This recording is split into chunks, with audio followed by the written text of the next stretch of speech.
내가 요거 준비하면서 그 신봉용 교수라는 분이 그 쓴 책이 있어요. 내가 저 책을 읽은 지 꽤 됐는데 아, 네. 참 그 학자가 용기가 있구나라는 생각을 하고 읽었어요. 저 책을 보면서. 근데 저거는 내가 읽은 책의 또 이 증보판이라 그래서 네, 네. 잘못 배운 한국사라는 책에 나왔는데 그중에 한 아주 결정적으로 우리 국민들이 무엇인가를 잘못 알고 있다라는 그 내용을 쓴 거예요. 그래서 한국인이 알고 있는 역사 지식은 도대체 어디서 오는 거야?라는 그런 그 한탄의 문장입니다. 저분은 뭐 건국대학교 정치외교학과 교수를 하시고 아주 그 역사에 능통하신 분이에요. 공부를 할 사람은 이제 제대로 된 거를 이게 시간을 투자해야 됩니다. 공부라는 것이 이제 나는 어떤 때 그런 느낌을 받아요. 내가 이제 한창 강의를 하면은 네.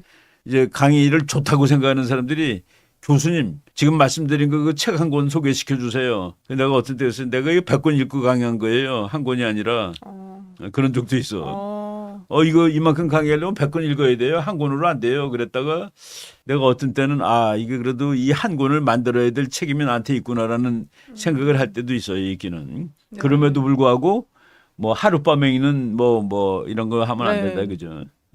진짜 많죠, 사실. 그래서 우리 교수님이 신봉용 교수께서 그러니까 뭐 역사를 안이하게 생각하고 편하게 읽으려는가를 이게 보는 듯해서 자기는 그런 책 보면 마음이 불편하다라고 이렇게 그래서 이제 여러분들이 역사 공부할 때 좋은 강사가 하는 걸 해야 됩니다.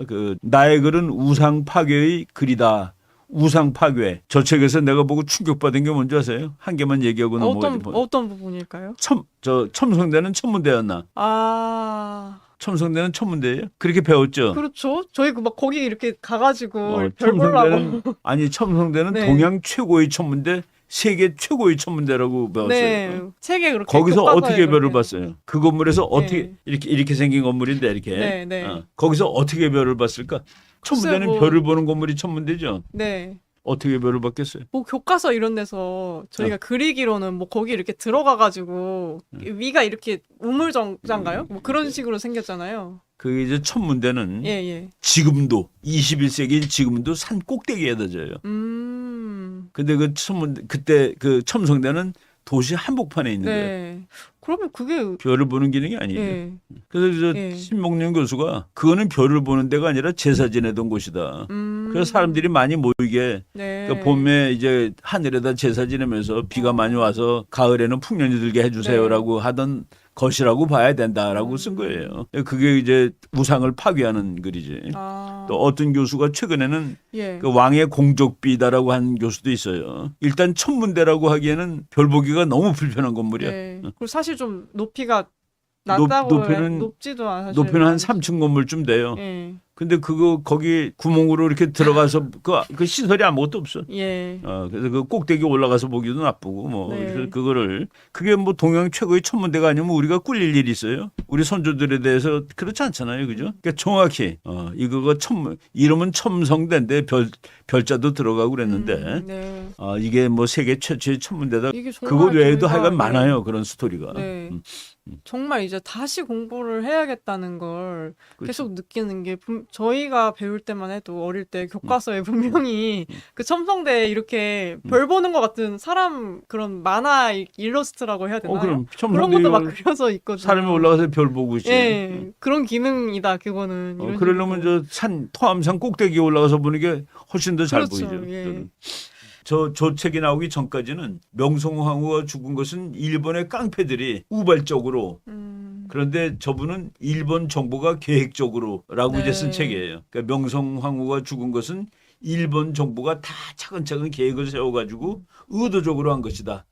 그러니까 해석이 완전히 다르죠. 네. 일본 정부가 그러니까 우리는 일본의 깡패들이 말이야 우리나라 궁전을 쳐들어와서 왕비를 죽였어. 얼마나 나쁜 놈들이냐. 나쁜 이렇게 놈들이야 되죠, 그랬는데 보통은. 예. 일본 정부가 계획을 다 세워가지고 이제 국가 정책으로 착착해가지고 민황후를 제거하였다. 왜냐하면 이제 거기 국제 정치 때문에 러시아의 세력이 한국에 깊게 뿌리박는 것을 막아내기 위해서. 네. 그러니까 완전히 국제 정치적인 사건이 되는 거죠. 네. 그 전혀 최문영- 다른 사건이 되는 거네요. 최문영 네. 교수는 일본의 깡패들이 죽인 사건이 아니라 일본 정부가 한국에다가 자기 힘을 이제 갖다 심어야 되는데 그것에 가장 반대되는 것이 러시아인데 네. 러시아하고 연결되는 고리가 민비인데 그러니까 민비를 죽였다. 그러니까 완전히 해석이 다르죠, 그죠? 네. 그래서 이제 보시면 그렇기 때문에 민비 살해 사건이 선전포고 없는 일본의 테러 개전이었다. 그렇죠. 예, 이렇게 그러니까 그 표현을 하러 왔습니다. 일본이 러시아랑 이제 싸워야 되는데 나중에 그 청나라를 쫓겨낸 다음에 조선을 일본이 가져가고 싶어 하는데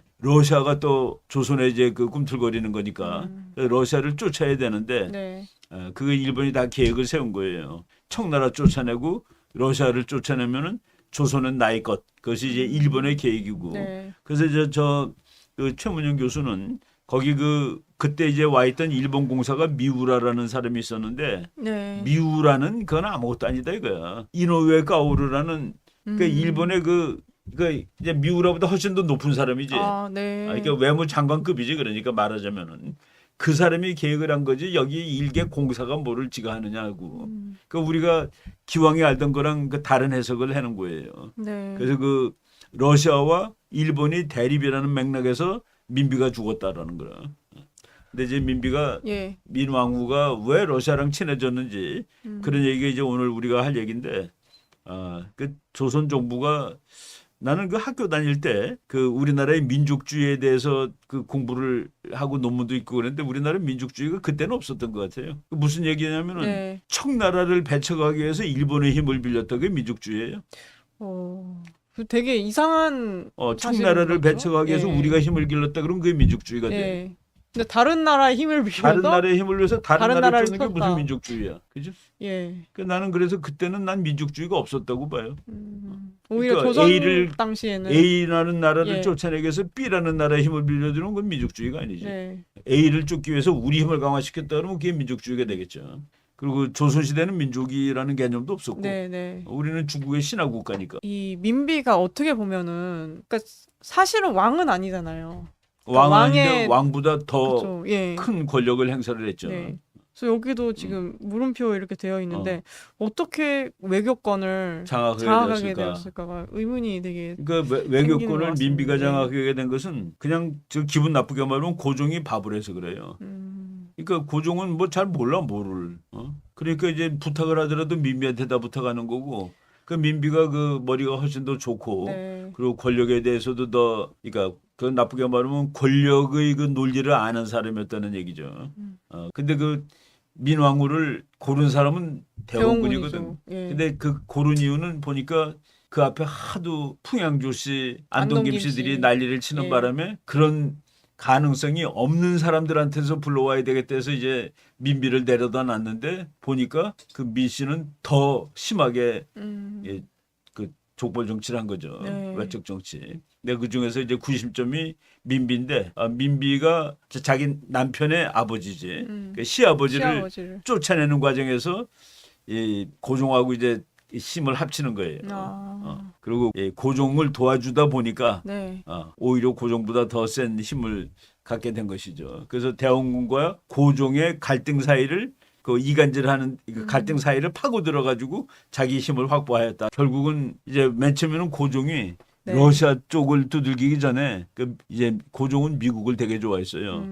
또 많이 괜찮아했고. 네. 근데 영국과 미국이 별로 이렇게 우리가 좋아하는 만큼 관심을 안 보인 거라. 그래서 결국은 러시아로 관심을 갖게 되는데 네. 그 러시아 그래서 조선이 러시아한테 이제 결국은 뭐 장악을 되죠. 왕이 러시아 공사관 1년 동안 가서 피해 있었을 정도니까. 네.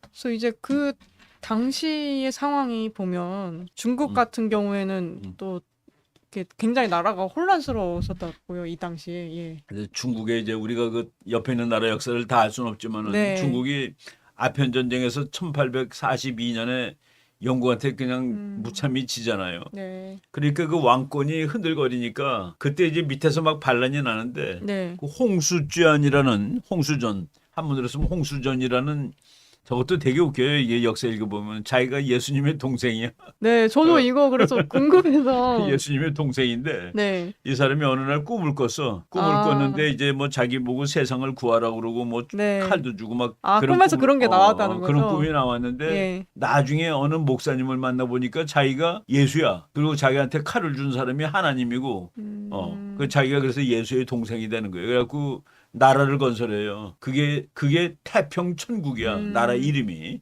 그 타이핑 리벨리온이라고 영어로 돼 있어요. 태평 천국에 난 해가지고 네. 14년 동안 중국이 내란에 들어가는 거예요. 중국은 규모가 커서 그런지 모르지만은 저거 해가지고 뭐 수백만 수천만 죽었을 거야. 네. 그래서 그 난이 났는데 그 난이 나는 해가 바로 민자영이 태어나는 네. 해예요. 중국이 우리 뒷배가 되기에는 너무 그냥 엉터리가 돼 있던 네. 상황이죠. 그래서 제가 또 이게 재밌었던 부분이 민왕후 민비가 서양 여인들의 입국을 아주 또 싫어요. 싫어했다고 하는데 이 이유가 뭘까요? 그 왜 싫었는지 뭐 어떻게 예. 안 되는데 네. 하도 민비가 그 싫어해가지고 서양에서 그 대사들 파견할 때 그때 네. 이제 대사까지는 안 됐으니까 뭐 공사 옛날 파견할 때 부인을 데리고 가지 말라고 그런 거야. 왜냐면은 그 조선의 그 왕후가 서양 여자들을 아주 싫어한다고 그래가지고. 근데 이제 몇 명 용감한 사람들이 와가지고서 와서 민비를 직접 만나보고서 네. 그 민비를 평가한. 우리가 이제 지금 민비가 어떤 사람인지를 평가를 저런 자료를 보고 하는 수준이라. 그래서 그 뭐 로즈라는 사람이 그 미국 공사 부인인데. 아, 네. 그러니까 그 루이스 후트의 부인 로즈 후트가 이제 와가지고. 네. 근데 원래 그 미국 외무부에서 미국 국무성에서 따라가지 말라고 권유를 했는데 따라오고 인천에 내렸을 때도 서울까지는 가지 말라고 가면 죽을 수도 있다고. 근데도 이제 용감하게 따라왔어요. 네. 그런데 그 사람이 나중에 조선에 관한 책을 썼는데 그것이 외교관의 부인이 그 나라의 외교를 위해서 얼마나 큰 공헌을 할 수 있다라는 그 책으로 평가받는 책이 바로 지금 저기서 보는 책이에요. 네. 또 그런 책에 그렇지. 이제 그 당시 민비에 대한 그러니까 민비에 평가가 대한 있었다는 묘사도 거죠. 쭉 나오고. 예. 그래서 저 후트 여사를 그 민비가 만나본 다음에 예. 민비가 이제 서양 여자들에 대해서 호감을 가지고 괜찮다라고 생각하는 거예요. 한번 대화를 한 이후에. 그래서 이제 그 예. 자기 그 자문도 하고 뭐 심지어는 병도 고쳐주고 그 미국 그 서양 의사니까. 네. 그래서 그 이사벨라 비숍이라는 사람이 그 영국의 여행가인데 네, 네. 그 사람이 쓴 조선과 이웃 나라들이라는 책이 있어요. 지금 번역도 돼 있어. 그 책은 그 당시에 조선의 그 역사를 공부하는데 아주 중요한 책이에요. 근데 그 이사벨라 비숍이 그 민비를 만났고 로즈 그 미국 공사 부인이 만났고 그리고 언더우드는 우리나라에 처음으로 와서 연세대학 만든 사람이야. 네. 그 사람의 부인도 민비를 만난 거예요. 근데 이제 민비에 대한 평가가 그 로즈는 민비가 아주 침착한 여인이었고 눈에는 무엇인가를 그 탐구하려는 그 눈빛을 보니까 정말 그 관심도 많고 뭔가를 하려는 사람이야. 그러니까 좋게 평가한 거죠. 네. 그래서 지식도 있고 총명했고 위트가 많았다. 그리고 그 언더우드가 이제 언더우드는 조금 좀 그 민비에 대해서 이렇게 우호적은 아니에요. 네. 왕후는 창백하고 마른 얼굴에 생김새가 이제 날카롭고 네. 사람을 꿰뚫어 보는 듯한 총명한 눈을 갖고 있었다. 그건 공통되잖아요. 그죠? 네, 그렇네요. 그런데 딱 봤을 때 이쁜 얼굴은 아니었다. 네. 뭐 이런 식으로. 그런데 그 말한 걸 다 기억한대요. 다 기억하고 논쟁할 때도 자기가 그 먼저 말한 걸 다 듣고서 거기서 반박도 하고 아주 그 외교적으로 총명하였다. 네. 그러니까 저 사람이 아까 우리 왜 외교권을 장악했느냐는 거는 지금 그 저런 일화를 통해서 언더우드 좀, 부인의 네. 얘기를 들어보면은 저 그럴 수 있겠다고서 네. 미묘하고도 유능한 외교관이었다라는 뭐 그 평가가 나오잖아요, 그죠? 네. 그래서 이걸 보면은 전반적으로 좀 이렇게 사람이 총명하고 좀 이렇게 그러니까 똑똑했다 그 뭐 그런 권력의 부분이 있는 것 와중에 같네요. 핵심이 되겠죠. 예. 그래서 고종의 친정이 시작됐을 때 또 민비가 역할을 할 수 있었던 것이고. 고종과 함께 예. 오히려 고종보다도 더 고종의 참모 이상이죠, 그러니까. 네. 그래서 그 이제 그 당시만 하더라도 고종 민비도 맨 처음에는 그러니까 개국하려는 생각은 안 했던 사람들이라. 그래서 그 쇄국은 당시의 국민 정서다예요. 그러니까 국가를 그 다른 나라한테 개방하는 거는 이거는 뭐 그 선조의 뜻을 거역하는 거라. 저는 인간 같지도 않은 그 동물들하고 어떻게 우리가 외교 관계를 맺느냐 그지. 그게 이제 거의 전반에 깔린 정서였다는 거죠. 그 국민들 당시 전체가 사람들. 쇄국에 동의를 했대. 네. 서양 사람들 싫다는 거지. 이걸 결정하는 게 이제 민비의 과제였다. 뭐 이렇게 지금 그렇지. 되어 민비가 있네요. 나라를 열면서 국민들한테 그 지지를 받아내는 거. 그러니까 모든 국민들이 다 예. 개화를 반대하는데 그 개화를 하려니까 네. 그 개화 반대하는 게 이제 우리 이제 다음 시간에 나오는데 개화 반대하는 것 중에 하나가 이거 상투. 이 개화들 이거 자르고 네. 머리를 잘라야 돼. 머리 깎아야 되는데 어떻게 이거를 부모님이 어떻게, 주신 그 부모님이 몸을 주신 것을 자르냐. 어떻게 자르냐 해가지고 예. 난리가 난 거예요. 이승만도 그거 자르고서 그 너무 죄스러운 거야 자기 엄마한테. 이승만 박사조차도. 이승만 대통령도. 근데 예. 이제 그러니까 개혁이라는 게 쉬운 게 아니에요. 네. 그 옷도 바꿔 입어야 되고 무슨 저보다 한국 사람들 그 그 치마 같은 거 입고 다녔잖아, 그죠? 그 뭐 저고리에 pompo리만, 저고리에. 근데 이거를 서양식으로 바꾼다는 거가 보통 일이 아니죠. 예. 조선이 그러고 있을 때 일본은 한반도 진출을 계속 또 생각을 하고 있었다는 일본이 것으로. 그러니까 개화를 예. 하고서 몇십 년 만에 국가가 약소국에서 강대국이 되는 거예요.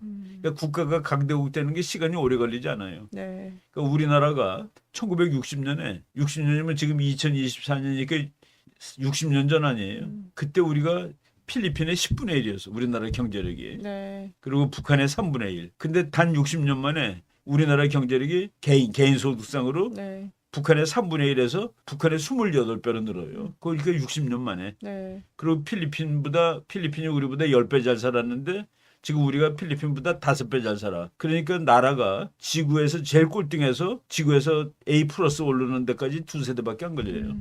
대화가 엄청 그런 그렇지. 속도를 빠르게 그러니까 이 주네요. 발전하는 속도가 생각보다 빨라요. 그러니까 한 사람이 일생 동안에 자기 나라가 약소국에서 강대국이 되는 거예요.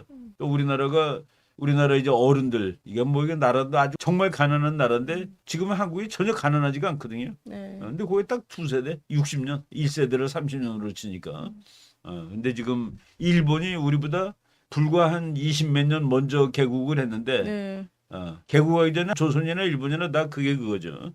근데 강대국이 돼가지고 제국주의의 열강에 일본이 포함되었다라는 얘기죠. 왜 일본이 후발주자인데 한국을 가져갔을까? 영국이 아니고 영국은 다른 데서 바빴다예요. 네. 너무 이제 많은 그렇죠. 또 관리해야 될 구역이 또 있기 때문에. 그래서 우리가 이제 세계사를 공부하다 보면은 예. 아프가니스탄 저기가 영국하고 러시아가 몇백 년 싸운 곳이에요. 근데 그 아프가니스탄은 놀랍게도 어느 나라도 완전히 장악을 한 적이 없어요. 영국도 아프가니스탄을 완전히 장악을 못했고, 네. 그리고 또 러시아도 또 마찬가지고. 그러니까 최근에는 러시아가 1979년에 아프가니스탄을 점령하러 들어갔다가 아주 피를 쏟고 나왔지. 피를 보고 나왔어. 미국도 아프가니스탄 전쟁하러 갔다가 뭐 별로 이렇게 그 득을 못 보고 나오고. 네. 그래서 아프가니스탄이 제국의 무덤이라는 별명이 있어요. 그러니까 중요해서 예. 전 세계에서 제일 센 나라들이 자꾸 와서 건드려 보는데 아, 누구도 이게 완전히 안 점령을 되는군요. 못했다. 근데 그거는 아프가니스탄 그 민족이 세서가 아니라 네. 아프가니스탄을 안 뺏기려는 강대국들이 서로 견제를 하기 때문에 누가 들어가서 100% 자기가 장악할 수 없었다라는 그런 얘기죠. 그래서 조기에서 벌어진 싸움을 우리가 더 그레이트 게임이라고 그러는데 그 역사에서 러시아와 영국이 네. 세계적인 패권을 두고 싸웠던 뭐 경기, 더 그레이트 게임이라고 네. 얘기를 하는 거죠. 제국의 무덤. 제국의 이런. 아프가니스탄을 제국의 무덤이라는. 근데 나라는 그러니까 제국한테 이리 밟히고 저리 밟히고 그래갖고 나라가 그냥 그저 그래요. 그 당시 대부분의 나라들의 어떤 경계 대상 그렇죠. 러시아였다. 그러니까 우리가 민비를 예. 지금 갖다 만약 거꾸로 한다면은 많은 나라가 중국을 경계하라 그랬는데 중국이랑 친하게 지내는 중국이랑 친하게 적이 되는 지내는 거네요. 거가 되는 거예요. 것 같습니다. 전 세계가 러시아를 조심하라. 예. 한국 너는 러시아가 다 가져가면 안 돼. 그러니까 너는 중국하고 잘 지내고 이게 중국 사람 입장이지. 네. 그리고 일본, 미국하고도 잘 지내는 게 좋아. 그랬는데 나는 러시아랑 잘 지낼 거야. 그걸 지금에 대변하면은 전 세계가 중국을 조심해야 돼. 그런데 네. 난 중국하고 잘 지낼 수 있어. 그렇게 또 네. 이게 비유를 딱 해주시니까 이게 얼마나 이 중국하고 당시에 잘 지내겠다는 정치가 위험한 상황이었는지가 더 잘 딱 와닿네요. 예. 그래서 우리는 항상 그 국제 정치를 예. 정말 예의주시해야 돼요. 네. 그러니까 지금 중국이 세계의 적 아니에요. 그렇죠. 거의 중국이 세계의 적이거든요. 네. 그 특히 이제 우리가 지금 미국을 통해서 그동안 그 이제 안전을 유지했는데 미국을 위협하는 중국하고 잘 지낸다라는 것이 논리적으로 맞냐 이거예요. 근데 우리나라 그 최근의 정권들 특히 이제 문재인 정권 중국하고 잘 지낸다고 그러고 중국은 태산이고 우리는 동산이라고 그러고 네. 막 그랬잖아. 저기 굴종 중국몽 뭐 이런 것도 중국몽을 얘기하고. 함께 하겠다고 그러고. 네. 그게 이제 민비의 외교 정책 수준이죠. 이제 저 사람이 옷은 그냥 우리나라 그 관리 옷을 입었는데 네. 얼굴 보세요. 서양적인 예, 저 사람이 얼굴이네요. 예. 프로시아 독일 계통의 그 멜렌도르프라는 사람인데 네. 저 사람이 우리나라 외교와 재정권을 갖고 놀던 사람이에요. 이홍장이가 중국의 이제 그 네. 중국의 도지사쯤 되는 사람이지 이홍장이. 그 사람이 조선 왕정에다가 저 사람을 소개한 거야. 이 사람의 자문을 받아가지고 외교를 해라. 그러니까 독일 사람이 우리를 자문해줘서 친러가 된 거예요. 그러니까 무슨 얘기냐? 네. 저쪽에 서양에 독일 네. 있고 영국 있고 러시아가 있어. 네. 근데 영국하고 독일이 주적이야 거기서는. 네. 근데 러시아의 힘을 그러니까 러시아를 동쪽으로 동쪽에 관심을 갖게 하는 것이 그때 독일 생각이에요. 네. 그래서 영국이 동쪽으로 와서 러시아랑 맞짱을 뜨게. 그래서 독일하고 싸우는 영국의 힘을 조금 네. 내리는 거. 네. 그러니까 독일 사람이 네. 민비한테 고종한테 네. 러시아랑 잘 지내야 됩니다. 그러니까 러시아가 쪽에 힘이 세지나 동쪽에. 네. 그 영국은 세계를 다루는 나라니까 그래서 러시아를 막기 위해서 동쪽으로 힘을 쏟는 거야. 그러니까 독일이 안전해지는 거예요.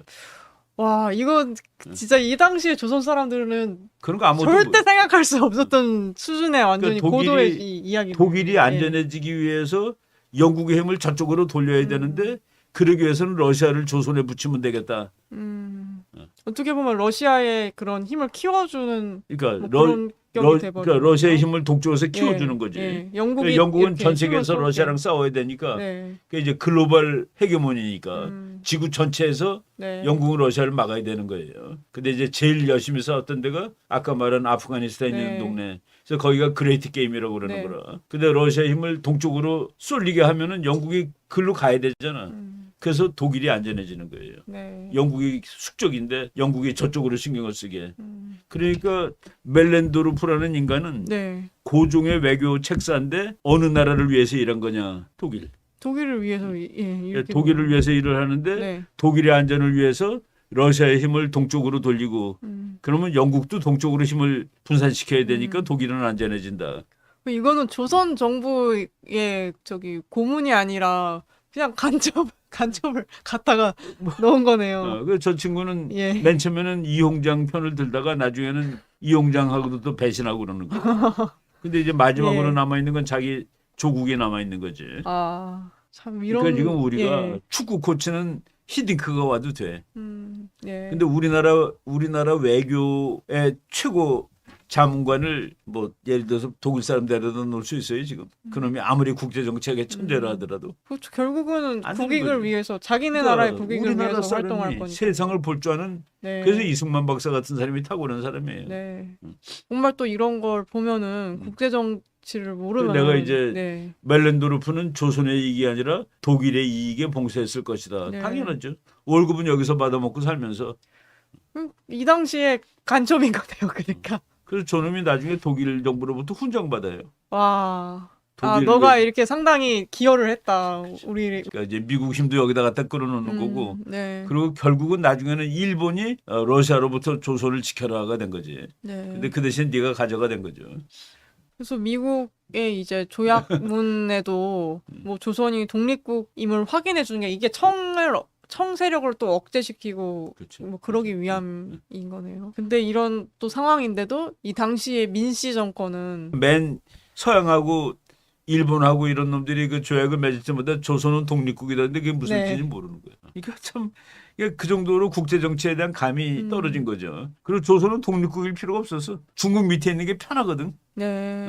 근데 오히려 그러니까 다른 나라들이 너 독립국이야 이렇게 해주는 너 거네요. 우리가 독립국이라는 원하지도 것은 내가 나중에 너를 갖고 갈 수 있어 그런 뜻이에요. 너는 이제까지 중국 거잖아. 네. 그래서 너는 독립국이거든. 그러니까 우리가 가져갈 수도 있다. 그러니까 조선은 독립국이다라는 말은 네. 우리가 지금 해석을 하려면은 예를 들어서 일본이 네. 조선은 독립국이다라고 해준 거는 너는 이제 청나라 부하가 아니야. 라고 얘기해 준 거예요. 1단계로. 네. 그리고 가급적이면 내부화가 되죠. 그러니까 그렇게 저희가 이렇게 딱 그냥 봤을 때는 독립국이다 이렇게 한 게 좋은 의미로 이렇게 받아들여지잖아요. 그리고- 1차적으로는. 그리고 이제 예. 우리가 이제 둘 다 완전히 독립이야. 네. 완전히 주권국이야. 네. 내가 이제 A고 여기에 B 나라야. 네. B 나라는 독립 주권국입니다라고 내가 조약에 써줘. 그건 무시하는 얘기예요. 독립 주권국끼리 맺는 게 조약이야. 네. 근데 조약을 맺으면서 어떻게 아, 너가 뭔가 독립국인 것을 내가 이렇게 인정해 준다 이런 느낌이네요. 근데 그게 그러니까 진짜 그거는 쓸 필요가 없는 말이. 그럼 얼마나 이렇게 중국의 밑에 있는 그렇지. 것처럼 독립국은 독립국끼리 조약을 맺는 건데 예. 조약을 맺는 나라가 너는 독립국이야. 근데 우리는 영국은 독립국이라는 말 안 했잖아. 네. 영국은 우리를 독립국이라고 그러고. 그러니까 이제 우리가 그만큼 이제 지금의 국제 정치학을 알았으면은 네. 이 말을 왜 쓰니 그랬어야 되는 거죠. 몇 달 있다가 소식이 왔지만은 네. 야, 총나라가 영국한테 졌대 하고서 알게 된 다음에 근데 이제 영국은 뭐 우리한테 그렇게 직접 관심이 없었고 다른데 바빴고 그래서 영국이 그 조선에 그 이제 청나라 좀 쫓아주세요 하는 것을 직접 영국이 맡아주진 않은 거예요. 그다지 이득이 없었다고 영국 입장에서는. 그러니까 뭐 돈이나 좀 벌려고 그러는데 판단하는 보니까 뭐 거군요. 아편장사에도 별로일 것 같고 그렇게 생각한 거예요. 이 사람들이 네. 아편을 많이 먹어줬으면 좋겠는데 뭐 그럴 것 같지도 않고. 응? 그리고 저는 이 부분이 되게 응. 참 지금과도 되게 이게 와닿는 것 같은데 조선의 그런 그래도 열어야 된다는 계화파들조차도 저 사람들은 그래도 예. 그 당시에 조선에서 제일 깨인 사람이에요. 네. 근데도 제국에 제국주의 대해거나 생리에도 어두웠고. 뭐 국제 정세나 이런 게 너무 잘 몰랐다는 거잖아요. 그렇지. 예. 여기 이제 요기 계화파는 이제 주로 김옥균 이런 사람들 얘기를 한 건데 네. 그런 사람들조차도 참 세계 물정에 어두웠다, 무지했다라는 그냥 순박한 젊은이였다라고 이제 네. 그 지금 현대 학자가 보기에 너무 좀 답답한 사람들이었다는 그 한탄을 한 거죠. 네. 그러니까 이제 그 원천적으로 잘못된 거가 네. 깡패를 쫓아내기 위해서 강도의 힘을 빌린 거야. 이 깡패를 쫓아내기 위해서 저쪽 강도의 힘을 빌리는 거. 그게 이제 우리나라 조선의 슬픔이에요. 청나라를 쫓으려고 일본 힘을 빌릴까, 영국을 빌릴까, 러시아를 빌릴까. 할까. 그냥 쉽게 얘기하면은 강도를 쫓기 위해서 깡패를 빌려오는 거 또는 역으로 네. 깡패를 쫓으려고 강도를 데리고 오는 거. 뭔가 센 놈 쫓으려고 더 센 놈을 불러오게 되는 그리고 누가 더 격이 센지 잘 돼버리고. 구분을 못했고. 그것도 모르고. 어. 네. 그러니까 땅 자체보다 사실 이렇게 진출하려는 그게 더 중요했던 거예요. 바닷길이 더 예. 중요하죠.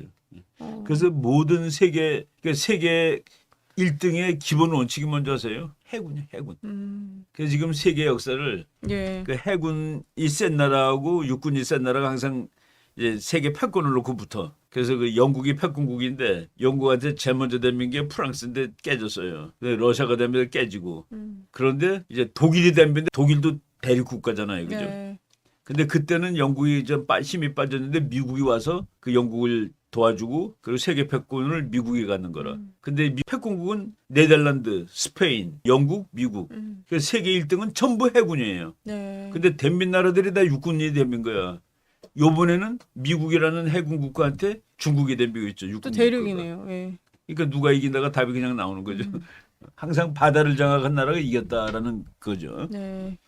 그래서 영국 해군이 거문도에 이제 주둔하면서 블라디보스톡도 그닥 이제 가치가 그렇죠. 떨어지는 거네요. 뭐 그거 있어봤자 영국이 앞에 막고 있으니까 그냥 있으나 마나야 못 네. 나가는데 그래서 이제 해군이 아니라 예. 철도는 육군이죠. 철도는 육군이죠. 네. 그러니까 모스크바하고 블라디보스톡을 잇는 그 시베리아 철도를 그 무렵에 놔요. 그러니까 이제 이때 황급해지는 건 일본이야. 러시아의 육군이 그냥 동해까지 기차 타고 달려오겠구나 하고서. 그래서 러시아의 그 철도를 만들 때 제일 비상에 걸린 나라가 일본이다. 그러니까 배로 60일 걸리던 것이 철도로 오면은 18일로 18일, 단축이 그러니까. 된다고 되어 있어요. 그러니까 이제 일본이 패닉을 하게 되는 거예요. 그러니까 러시아의 힘이 아시아로 쉽게 뻗쳐지게 되었구나 하고서 예. 바다로는 못 나오더라도.